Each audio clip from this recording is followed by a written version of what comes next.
তো অনেক তো খেয়েছেন সুজির হালুয়া বা সুজির বরফি। তো আজকে আমি ভিন্ন স্বাদের সিমাইয়ের বরফি নিয়ে চলে এসেছি। আসসালামু আলাইকুম। সিমাইয়ের বরফি তৈরি করতে এখানে আমি একটা ব্লেন্ডার নিয়ে নিয়েছি আর ব্লেন্ডারের ভিতরে ভেজে রাখা সিমাই দিয়ে দিচ্ছি। তো ভেজে রাখা সিমাই দেওয়ার পরে এখানে আমি কিছু বাদাম দিয়ে দিচ্ছি। বাদামগুলো ছিলে রেখেছিলাম, এবার এগুলো ব্লেন্ড করে নিব। তো দেখতে পাচ্ছেন আমি খুব সুন্দরভাবে ব্লেন্ড করে নিয়েছি। চুলার ওপরে একটা প্যান বসিয়ে এর ভিতরে সিমাই গুঁড়ো করে রাখাগুলো দিয়ে দিচ্ছি। তো আমার কাছে ঘি নাই, আপনাদের কাছে ঘি থাকলে অবশ্যই ঘি দিয়ে এটা ভেজে নেবেন, অনেক সুন্দর একটা স্মেল বের হবে। তো আমি এইখানে একটু ভাজাভাজি করে নিচ্ছি।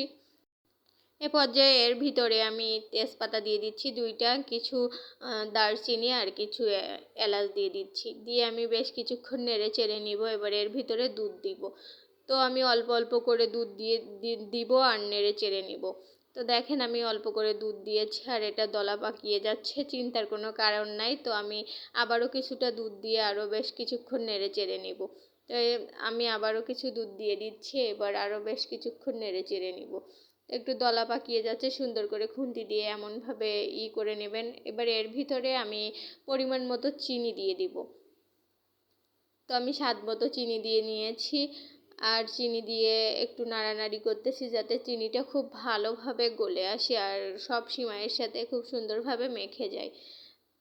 তো দেখতে পাচ্ছেন আমি চিনিটা গালানোর জন্য বা করার জন্য নাড়ানাড়ি করতেছি আর এর ভিতরে আমি দুধ দিয়ে দিচ্ছি আর এরপরে আমি আর দুধ দেব না। তো আমি দুধ দিয়ে নাড়ানাড়ি করতেছি, করার পরে দেখেন আমি যতই দুধ দিচ্ছি সিমাইটা টেনে নিচ্ছে, কারণ সিমাইটা সিদ্ধ হয়ে যাচ্ছে এই জন্য। তো আমি এর ভিতরে স্বাদ মতো লবণ দিয়ে দিচ্ছি। মিষ্টিতে একটু লবণ ব্যবহার করলে কেন জানি না টেস্টটা আরও বেশি ভালো হয়, এই জন্য আমি লবণটা ব্যবহার করেছি। আপনারা চাইলে লবণটা স্কিপ করতে পারেন। তো আমি এর ভিতরে কর্নফ্লেক্স মিল দিয়ে দিচ্ছি। তো আমি আমার পরিমাণ মতো দিচ্ছি, আপনারা আপনাদের পরিমাণ মতো দিয়ে দিবেন। তো দিয়ে আমি বেশ কিছুক্ষণ নেড়ে নিচ্ছি। দেখেন আমি নেড়ে নেড়ে নিচ্ছি আর এটা মানে আপনারা যেমন শক্ত বা নরম খাবেন তো সেরকম পর্যায়ে নামিয়ে নেবেন। তো আমি এর ভিতরে নামানোর কিছুক্ষণ আগে গুঁড়া দুধ দিয়ে নিচ্ছি।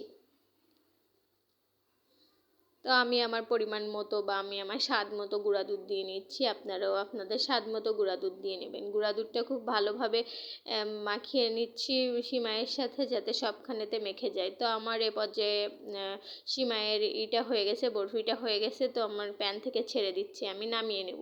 তো এরকম একটা স্টিলের প্লেটে আমি কিছু গুঁড়া দুধ ছড়িয়ে নিয়েছি। আপনাদের কাছে ঘি থাকলে অবশ্যই ঘি দিয়ে নেবেন। তো এটা কাটার ক্ষেত্রে খুব ভালো হবে, হাত দিয়ে চেপে চেপে এরকম একটা সাইজ করে নিয়েছি। এবার আমি কিছুক্ষণের জন্য ফ্রিজে রেখে দিব। তো ফ্রিজে রেখে আমি এরকম পিস পিস করে কেটে নিয়েছি আর দেখতে কিন্তু খুব অসাধারণ হয়েছে আর কিছু বাদাম দিয়ে পরিবেশন করে নিয়েছি। আপনারা চাইলে একবার বাসায় ট্রাই করতে পারেন। ভিডিওটি ভালো লাগলে আমার চ্যানেলটি সাবস্ক্রাইব করে দিবেন আর ভুল ত্রুটি হলে কমেন্ট করে আমাকে জানাবেন।